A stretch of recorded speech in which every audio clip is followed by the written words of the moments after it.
Welcome dear learners to my YouTube channel Learn with Shivi. I am Shivi Gupta and today we are going to do first lesson of your supplementary reader, that is An Alien Hand. And what is the chapter's name? The chapter's name is The Tiny Teacher.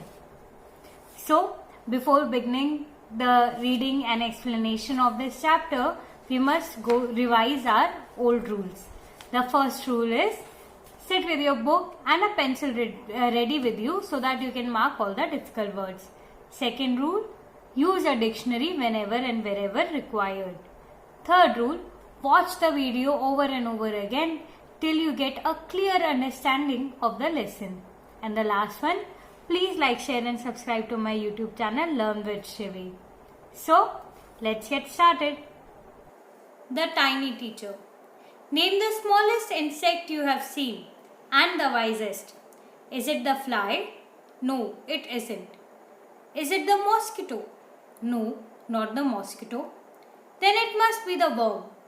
No, none of these. It is the ant, the commonest, the smallest, but the wisest insect. The story of an ant's life sounds almost untrue, but people have kept ants as pets and have watched their daily behavior closely. So we know a number of facts about this tiny, hardworking and intelligent creature. An ant uses its feelers or antenna to talk to other ants by passing messages through them. Watch a row of ants moving up or down the wall. Each ant greets all the others coming from the opposite direction by touching their feelers. In this chapter, the writer talks about the commonest, the wisest and the tiniest creature of all. It is the ant. The writer tells us that if somebody talks to you about the story of an ant's life, you might not even believe it because you see it so commonly and it is so tiny. But the writer also tells us that many people have kept ants as their pets so as to watch their behavior very closely. And what have they observed? They have observed that ants transmit their messages to each other with the help of their feelers or antennas. And the writer also asks you rather that if you would have watched a line of ants walk up and down the wall, you would have noticed that all the ants are greeting each other while crossing their way. They all are touching their feelers with each other's feelers so as to greet them. There are many kinds of ants. The commonest among them are the black or red ones. We have seen them since we were children, but haven't paid enough attention to them. Where do they live? In their comfortable homes called nests or anthills. Each has hundreds of little rooms and passages. In some of these rooms, the queen ant lays eggs. Others are nurseries for the young ones, called grubs.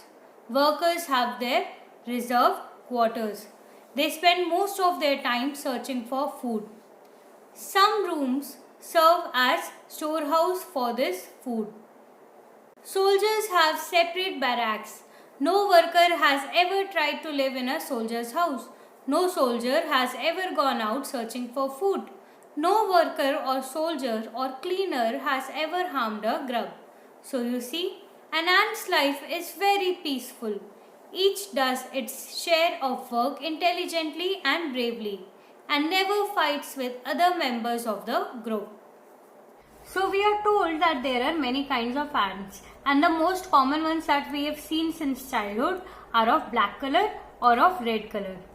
These ants live in nests or often called as anthills. Okay, and we all know that the ants are divided into various roles, right? One of them is a queen, the others serve as workers, soldiers or cleaners, right? And what are the children of the ant queen are called? Those are called grubs.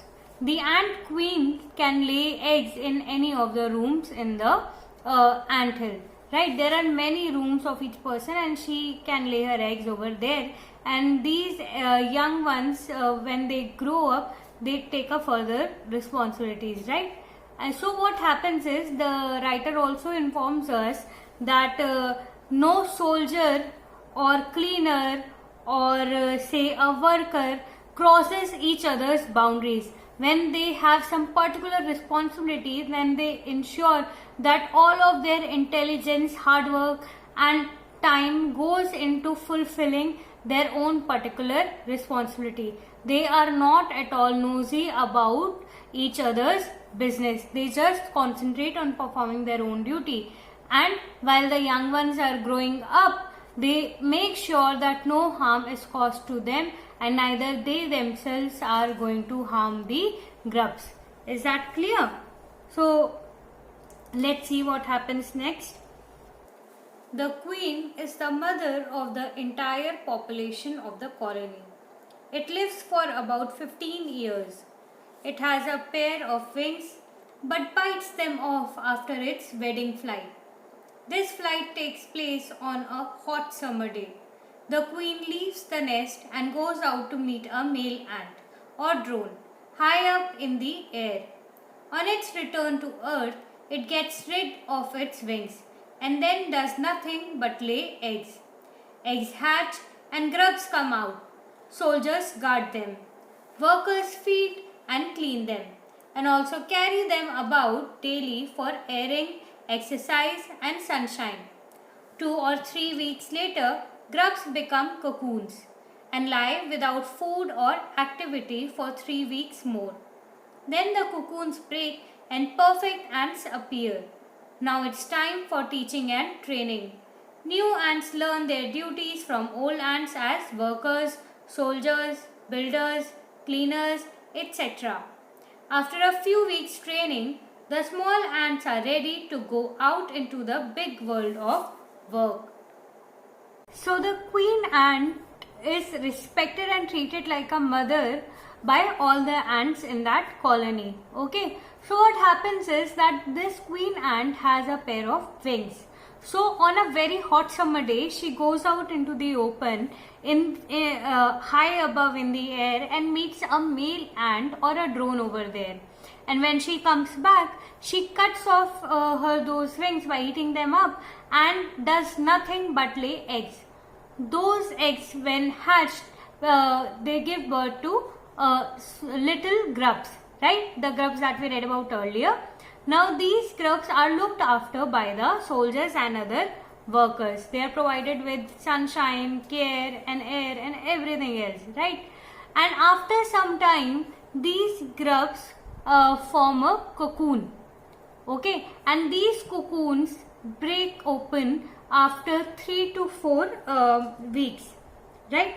Now when these cocoons break open, what happens is that perfect ants come out of it, and these ants are now trained to go and become a part of the bigger world in which they'll have to work each and every day like the other ants.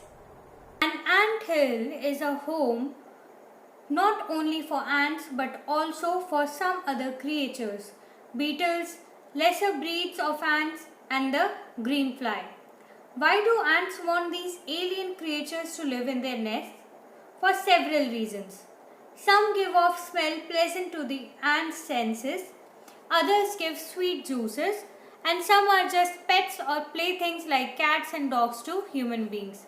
The greenfly is the ant's cow. The ants train it to give honeydew, like milk, with a touch of their antenna. They milk it just as we milk the cow. Have humans learned as much as ants have? Perhaps they have, but they haven't put their learning to good use. They may still learn a few things from this tiny teacher: hard work, sense of duty and discipline, cleanliness, care for the young ones, and above all, a firm loyalty to the land where they live. So the writer tells us that the anthill is not meant only for the ants. It is a home to some other creatures as well. What are those creatures? Those creatures are beetles, lesser breeds of ants and the greenfly. And each of them have some different purpose. For example, green fly to the ants is like what cow is to us. Similarly, the other two creatures also have some different and specific purpose, right?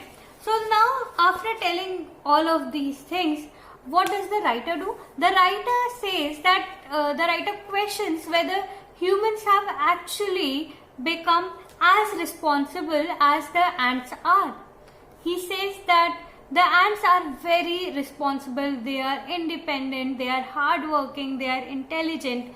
Humans have also gained many skills like ants, but they yet have a lot to learn from these tiny teachers. And what are the things that they must learn? They must learn hard work, sense of duty and discipline, cleanliness, care for the younger ones, and above all, a firm loyalty to the land where they live. That is their nationalism, right? One must have the spirit of nationalism, of a deep sense of morality towards their country. So these are all different things that one must learn from these tiny creatures. So this lesson was all about ants and their lives, and I hope that this lesson was clear to you.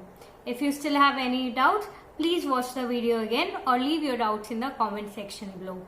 So we'll meet in the next class. Till then, stay home, stay safe, take care, and please like, share and subscribe to my YouTube channel, Learn with Shivi.